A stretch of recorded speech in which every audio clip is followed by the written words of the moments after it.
Halo guys, Assalamualaikum warahmatullahi wabarakatuh. Berjumpa lagi dengan saya.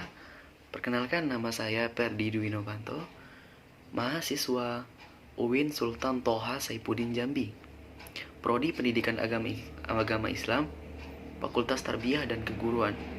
Baik, sebelum kita lanjut ke materi, jangan lupa tekan tombol subscribe, like, dan komen supaya video ini bermanfaat bagi kita, dan nantikan video selanjutnya.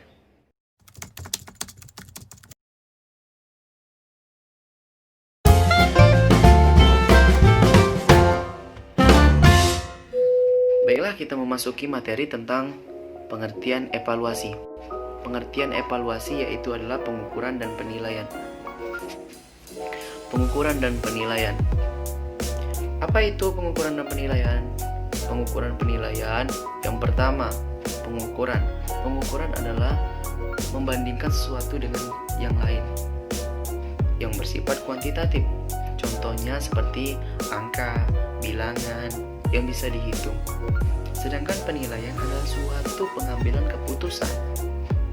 Suatu pengambilan keputusan dengan sesuatu yang telah diukur. Contohnya seperti seorang guru memberikan kompetensi dasar kepada seorang siswa, yang dimana hasilnya itulah yang menjadi suatu penilaian dari seorang guru untuk seorang siswanya. Baik, itu mungkin pengertian dari evaluasi.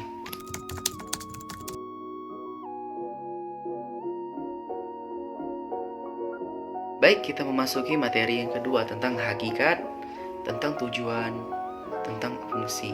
Pertama, kita membahas tentang hakikat. Apa itu hakikat, Kak? Hakikat itu dari evaluasi, yakni di mana proses menentukan suatu ukuran. Ukuran apa, Kak? Ukuran pertama, ukuran rendah, ukuran sedang, dan ukuran tinggi. Apa itu yang ukurannya, Kak?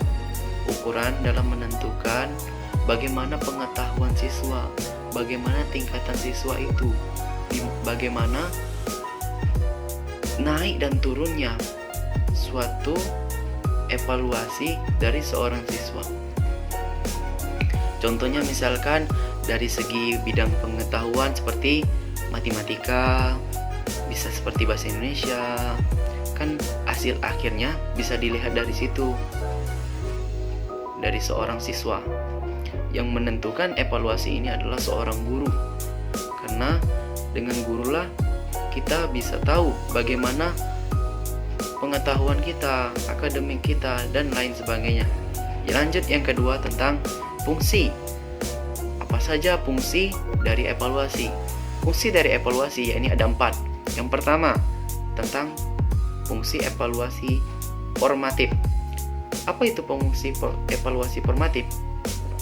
Fungsi evaluasi formatif yaitu menentukan bagaimana adanya timbal balik antara guru dan siswa untuk menentukan bagaimana tercapainya suatu pembelajaran. Dengan adanya timbal balik dari guru dan seorang siswa, maka berjalanlah suatu pembelajaran di dalam kelas. Yang kedua yakni tentang sumatif. Sumatif sama dengannya, tidak beda jauh dengan formatif. Beda halnya dengan pengetahuan, karena format sumatif ini lebih menekankan pada pengetahuan seorang siswa, di mana seorang siswa ini akan dilakukan seperti uji kompetensi dan lain sebagainya. Dan lanjut yang ketiga, diagnostik, di mana diagnostik ini menentukan bagaimana latar belakangnya seorang siswa dalam menentukan atau hasil dari evaluasi. Contohnya seperti psikologis, fisik, dan lain sebagainya. Dan dari situ kita bisa lihat evaluasi dari seorang siswa psikologis dalam kehidupan sehari-hari, seperti IQ-nya rendah, atau dari fisiknya, atau dari orang tuanya, dan banyak berbagai macam lainnya pada permasalahan psikologis. Lanjut ke seleksi.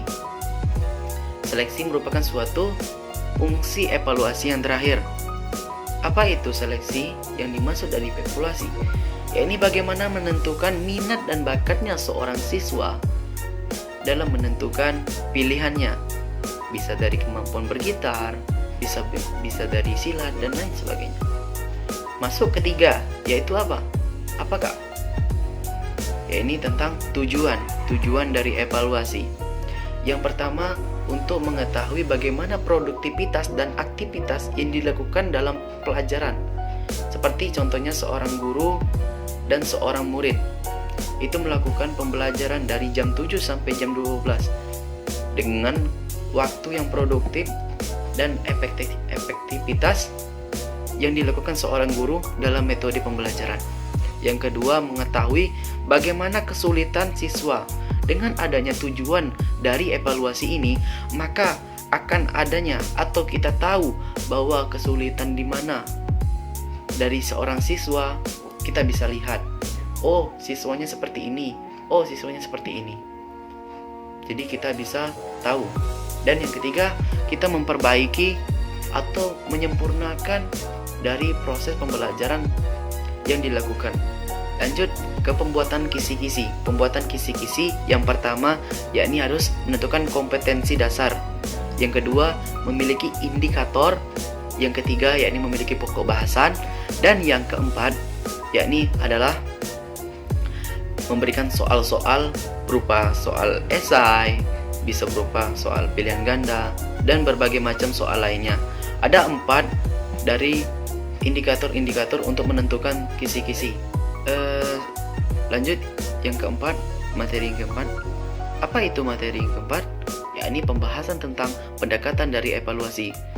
Kok bisa pendekatan evaluasi menjadi 2? Karena disitulah hasil dari evaluasi dalam menentukan pendekatannya. Yang pertama, pendekatan tradisional. Apa itu, Kak, pendekatan tradisional? Tradisional bukan tradisi saja. Pendekatan tradisional dalam evaluasi itu beda dengan tradisional pada masyarakat yang ada. Seperti kalau di masyarakat itu yaitu seperti mengadakan tumpeng atau yasinan setiap 7 bulanan kalau orang mau melahirkan. Pendekatan tradisional yakni bagaimana pendekatan ini menentukan intelektual dari seorang siswa. Bagaimana intelektual belajar. Untuk apa dibutuhkan intelektual oleh siswa? Karena dengan intelektual lah maka seorang guru tahu bagaimana kemampuan seorang siswa menguasai mata pelajarannya. Dan yang kedua, tentang pendekatan sistem. Pendekatan sistem ini apabila dikaitkan dengan evaluasi, maka banyaklah komponen-komponen yang ada, yang dimana komponen tersebut akan menjadi suatu dasar dari terbentuknya pendekatan sistem.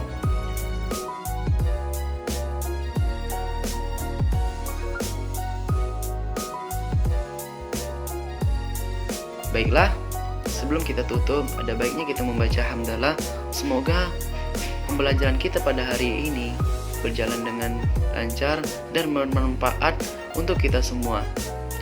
Untuk sebelum itu, tekan tombol subscribe, like, komen, supaya video ini menjadi video yang berkah, selalu membantu orang, dan selalu menjadi video yang dinanti-nantikan oleh setiap masyarakat yang menontonnya. Baiklah, mungkin apabila saya ada kata salah, mohon dimaafkan. Akhirul kalam, wassalamualaikum warahmatullahi wabarakatuh.